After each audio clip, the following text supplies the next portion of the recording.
प्रसंग तुलसीदास जी द्वारा रचित रामचरितमानस के लंका कांड से लिया गया है। लक्ष्मण मूर्छा और राम का विलाप। इस प्रसंग में लक्ष्मण के मूर्छित होने तथा हनुमान द्वारा संजीवनी बूटी जब ला रहे थे तब भरत से हुई मुलाकात का वर्णन किया गया है। तब प्रताप उर राखे प्रभु जय हो नाथ तुरंत। तब तुम्हारा प्रताप यश बल उर यानी हृदय में राखे प्रभु रख कर हे प्रभु जय हो नाथ तुरंत, मैं तुरंत ही हे नाथ जाऊंगा। अस कही ऐसा कहकर आयसु पाई आज्ञा पाकर पदबंदी, पद चरणों को बंदी यानी वंदित करके वंदना करके चले हनुमंत हनुमान चल दिए। अर्थात हे नाथ हे प्रभु, यहाँ भरत को संबोधित करते हुए हनुमान कहते हैं कि मैं आपका यश मन में रखकर हृदय में रखकर तुरंत ही यानी यथाशीघ्र वहाँ लंका में पहुँच जाऊंगा। ऐसा कहकर और भरत जी से आज्ञा लेकर एवं उनके चरणों की चरण वंदना करके हनुमान जी तुरंत वहां से चल दिए। भरत बाहुबल सील गुण प्रभुपद प्रीति अपार, मनमहु जात सराहत पुनि पुनि पवन कुमार। भरत की बाहुबल यानी भरत की भुजाओं की शक्ति, सील व्यवहार गुण अच्छे अच्छे चारित्रिक गुण, प्रभुपद प्रभु अर्थात श्री राम के पद यानी चरणों में प्रीति अपार अपार प्रेम देख करके मनमहु जात सराहत, मनमहु मन ही मन में जात सराहत सराहते जाते हैं, पुनि पुनि बार बार पवन कुमार पवन पुत्र हनुमान। अर्थात भरत के बाहुबल शील स्वभाव गुण आदि तथा प्रभु श्री राम के चरणों में उनकी अपार भक्ति को मन में बार बार प्रशंसा करते हुए हनुमान संजीवनी बूटी लेकर लंका की तरफ जा रहे थे।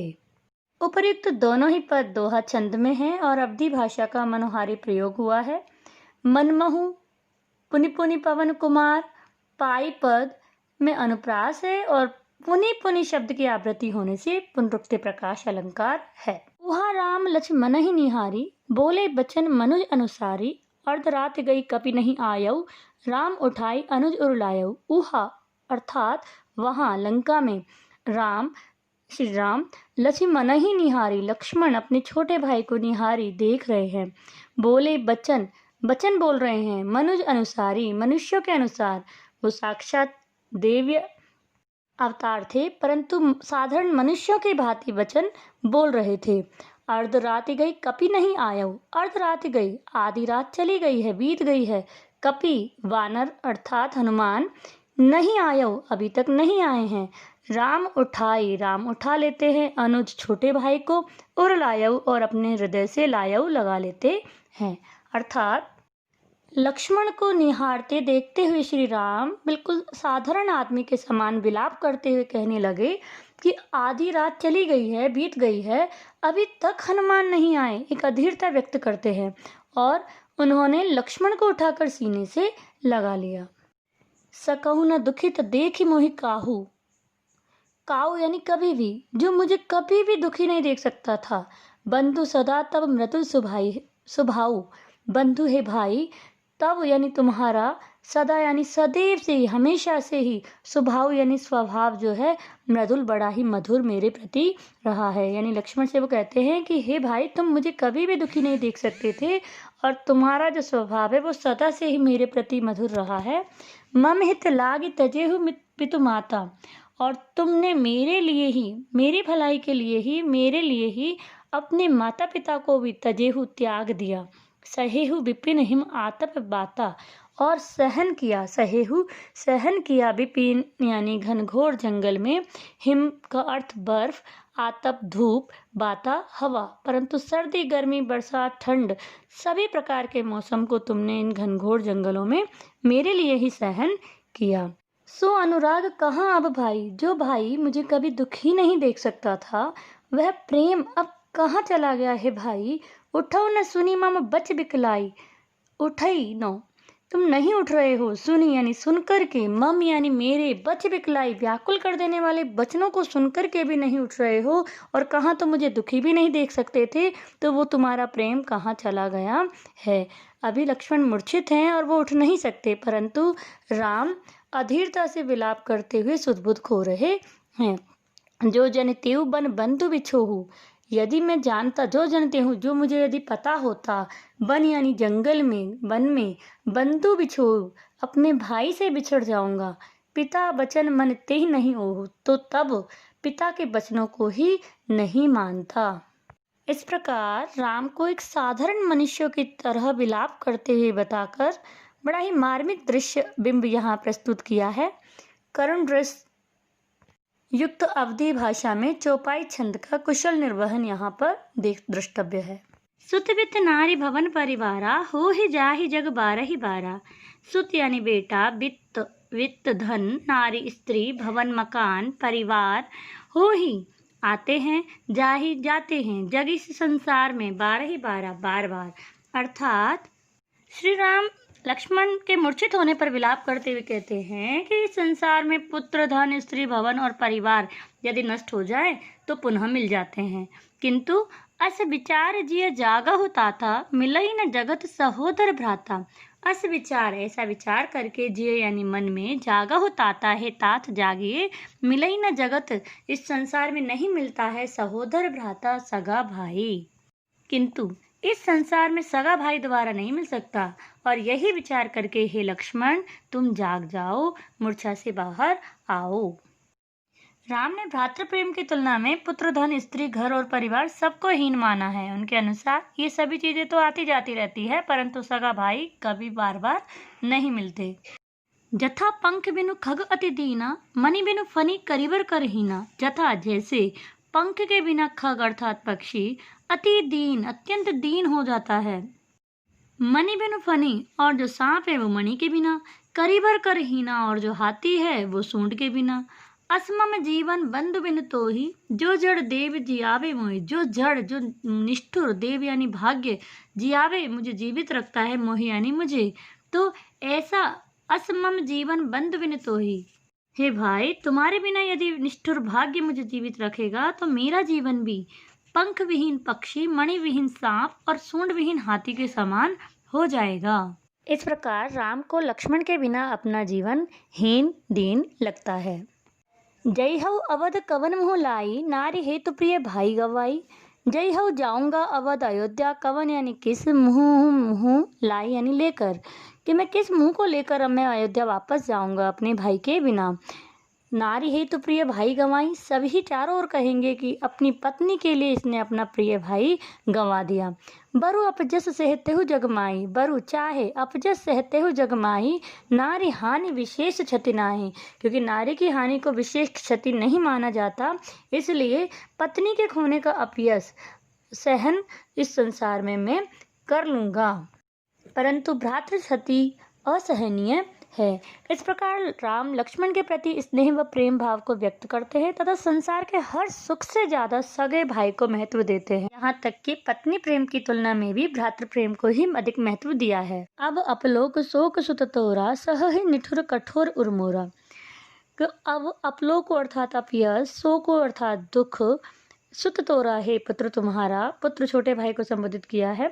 सह ही सहन करेगा, निठुर निष्ठुर, कठोर कठोर, उर मोरा हृदय मेरा, अर्थात मेरा निष्ठुर व कठोर हृदय अपयश और तुम्हारा शोक दोनों को ही अब सहन करेगा। निज जननी के एक कुमारा, तात तासु तुम प्राण आधारा। यहाँ अपनी सुधबुद्ध खोते हुए राम लक्ष्मण के मूर्छित होने पर विलाप करते हैं एक साधारण व्यक्ति की तरह और कहते हैं कि तुम अपनी माँ के एकमात्र बेटे हो। तात तास तुम प्राण आधारा, और तुम उनके प्राणों के आधार हो। सौपेसी मोहि तुम्हि कही पानी, सब विधि सुखद परम हित जानी। सौपेसी सौंपा था, मोहि मुझे, तुम्हि तुम्हारा, गही पानी हाथ पकड़ाया था, गही पकड़ाना। सब विधि सुखद परम हित जानी, सब प्रकार से सुखदायी और परम हित जान करके ही, अर्थात उन्होंने सब प्रकार से सुख देने वाला तथा परम हितकारी जानकर ही तुम्हें मुझे सौंपा था। राम को लक्ष्मण का हितैषी ही माना था। उतरु काह दई तही जाई, उठ किन मोहि सिखाबहु भाई। श्री राम सुमित्रा माँ के विषय में चिंतित हैं कि वे उन्हें क्या जवाब देंगे। उतरु काह दई ते जाएगी, मैं उनको जाकर के क्या जवाब दूंगा। उठे किन मोहि सिखावा हो भाई, हे भाई तुम मुझे उठ करके क्यों नहीं सिखा रहे हो कुछ, तो बताएं कि वो किस प्रकार सुमित्रा माँ को जवाब देंगे। बहुविधि सोचत सोच विमोचन। बहुविधि अनेक प्रकार से, सोचत सोच में डूबे हैं, चिंताग्रस्त हैं। सोच विमोचन जो दूसरों की चिंता से मुक्त कराते हैं, ऐसे संकट मोचन स्वयं अनेक प्रकार से चिंतित हैं। स्रवत सलील राजीव दल लोचन, और कमल रूपी नयनों में सलील अश्रु स्रवत बह रहे हैं। राजीव दल लोचन रूपक अलंकार। उमा एक अखंड रघुराई, नरगति भगत कृपालु दिखाई। शिव जी कहते हैं कि हे उमा, श्री रामचंद्र जी अद्वितीय और अखंड हैं। अखंड रघुराई, रघुराई राम, और भक्तों पर कृपा करने वाले भगवान ने साधारण मनुष्यों की स्थिति को दिखाया है। नरगति भगत कृपालु दिखाई, मनुष्यों की स्थिति अपने भक्तों को दिखा रहे हैं। अर्थात राम ने मानव रूप में जन्म लिया है, उन्हें धरती पर होने वाली हर घटना का पूर्व ज्ञान है, परंतु फिर भी वे लक्ष्मण मूर्छा पर साधारण मानव की तरह व्यवहार करते हुए दिखाई दे रहे हैं। प्रभु प्रलाप सुनि कान, बिकल भये बानर निकर। प्रभु प्रलाप, श्री राम जी के विलाप को सुनकर के कान संपूर्ण बिकल भये व्याकुल हो गए। बानर निकर, वानर समूह। वहां उपस्थित सभी वानर समूह प्रभु के इस तरह से विलाप करते हुए सुनकर के अत्यंत व्यथित हो गए। आई गयऊ हनुमान जिमि करुणा मह वीर रस। आई गयऊ हनुमान, इतने में ही हनुमान जी आ गए। तो मानो जिमि ऐसा लगा कि जैसे करुणा मह वीर रस, जैसे करुण रस में वीर रस प्रकट हो गया हो। शोक की जगह सभी में उत्साह का संचार हो गया। यह सोरठा छंद का उदाहरण है। तुलसीदास जी घटनाक्रम को बहुत ही शीघ्रता से आगे बढ़ाते हैं। हर्षि राम भेटेऊ हनुमाना, हनुमान से भेंट करके राम हर्षित होते हैं। अति कृतज्ञ प्रभु परम सुजाना, जो परम सुजान परम ज्ञानी प्रभु हैं, वो हनुमान के प्रति कृतज्ञता ज्ञापित करते हैं। तुरंत वेद तब कीन्ही उपाय, और वेद जी भी तब तुरंत ही शीघ्रता से उपाय करते हैं, अर्थात लक्ष्मण की मूर्छा को दूर करने का प्रयास करते हैं। उठी बैठे लक्ष्मण हर्षाई, और लक्ष्मण जी भी हर्षित होकर के उठ बैठते हैं, अर्थात उनकी मूर्छा दूर हो जाती है। हृदय लाई प्रभु भेटे ही भ्राता, और हृदय से लगा करके प्रभु अपने भाई से भेंट करते हैं, गले मिलते हैं। हर्षे सकल भालु कपि भ्राता, और वहाँ मौजूद संपूर्ण भालू बंदर आदि का समूह भी अत्यंत प्रसन्नता व्यक्त करता है। कपिपुनि वेद तहाँ पहुँचावा, और शिष्टता के वश वेद को जहाँ से लाए थे वहीं हनुमान पुनः यथास्थान पहुँचा देते हैं। जय विधि तवहि लाहि लही आवा, जिस विधि से जिस प्रकार से उसको लेकर आए थे उसी प्रकार से ससम्मान उन्हें अपने स्थान पर पहुँचाते हैं। यह वृत्तांत दशानन सुनेऊ, ये सारा घटनाक्रम दशानन अर्थात रावण सुनता है। अति विषाद, अत्यंत विषाद में हो जाता है, दुख में हो जाता है। पुनि पुनि सिर धुनेऊ, और बार बार अपना सिर धुनता है, अर्थात पछताता है। व्याकुल कुंभकर्ण पहीं आवा, और व्याकुल होकर कुंभकर्ण उसके भाई के पास में आवा आते हैं। विविध जतन करिता ही जगावा, कुंभकर्ण सोने के लिए प्रख्यात थे, तो विविध जतन विभिन्न प्रकार से प्रयत्न करके ताही जगावा उसको जगाते हैं। कुंभकर्ण उसके जगाने से जाग जाता है। जागा निशिचर देखे कैसा, जागने पर निशिचर यानी वो राक्षस देखिए कैसा, देखो कैसा लग रहा था। मानव काल देह धरि वैसा, प्रेक्ष्य अलंकार, मानो स्वयं काल ने ही देह धारण कर रखी हो उस प्रकार, वैसा उस प्रकार। कुंभकर्ण भूजा कहु भाई, कुंभकर्ण ने पूछा कि हे भाई कहिए, काहे तब मुख रहे सुखाई, तुम्हारा मुख क्यों सूख रहा है, अर्थात उदासीन मलिन क्यों है। सिर धुनना, मुख सूखना, ये सुंदर मुहावरों का प्रयोग भी है। कथा कही सब ते ही अभिमानी, जे ही प्रकार सीता हरियाणी। उस अभिमानी रावण ने कुंभकर्ण को जिस प्रकार से सीता का यानी हरण करके आने ले आए थे, वह सारी कथा उसने कुंभकर्ण को सुना दी। रावण ने बताया, तात कपि ने सब निशिचर मारे, उस कपि अर्थात हनुमान ने सारे राक्षसों को मार दिया है। महायोद्धा संगारे, और उसने महान महान योद्धाओं का भी संहार कर दिया है। दुर्मुख यानी दुर्मुख, सुररिपु यानी देवशत्रु, मनुज आहारी नरांतक, भट्ट महायोद्धा, अतिकाय राक्षस, अकंपन भारी, और महान अकंपन को भी उसने मार गिराया है। अपर महोदक आदिक वीरा, और दूसरे महोदर आदि जो वीर हैं, परे समर मही, सबके सब पड़े हुए हैं। समर यानी समर भूमि में सब रणधीरा, सारे के सारे महान योद्धा युद्ध भूमि में मरे पड़े हैं। सुनी दस्कंदर बचन तब दस्कंदर अर्थात रावण के वचनों को सुनकर कुंभकर्ण बिलखान, कुंभकर्ण जोर जोर से चिल्लाने लगा, बोला जगदम्बा हरि आनी, जो जगत जननी है उसको हरि यानी हरण करके आनी ले आए हो। और अब सठ चाहत कल्याण, सठ यानी मूर्ख, चाहत कल्याण। यह प्रसंग तुलसीदास जी द्वारा रचित रामचरित